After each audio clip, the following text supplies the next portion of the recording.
It really is tiny. It really is tiny. Having all the amenities is not cheap. Having all the amenities is not cheap. You can't just park your house anywhere. You cannot simply park your tiny house wherever you want.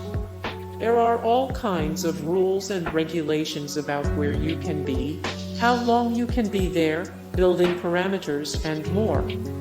For example, if you want to live the camping life, you can only stay in state and national parks for 2 weeks, and then cannot return for 21 days.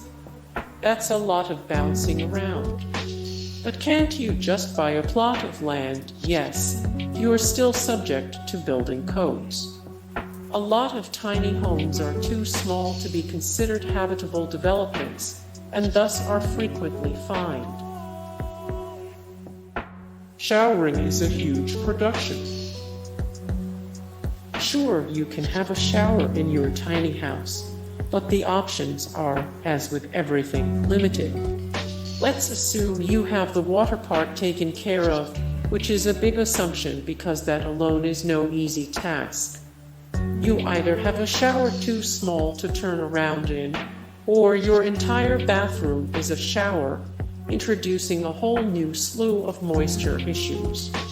Thinking of an outdoor shower, you'd better be comfortable with public nudity. You have to figure out your own plumbing. Tiny house living means exploring the wide variety of creative options for disposing of your dumps. All of them are much more hands-on than traditional plumbing, and none of them are pretty. You could spring for a more affordable composting option, but that means you have to actively compost your own poop. You could get a low-flush toilet, which requires emptying. Or you buy a more expensive incinerating toilet.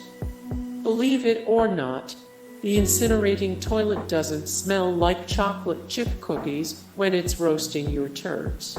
Hey guys, thank you so much for the support and likes and comments down below, and also thank you so much for watching, and I look forward to see you in the next video. Then take care. Bye.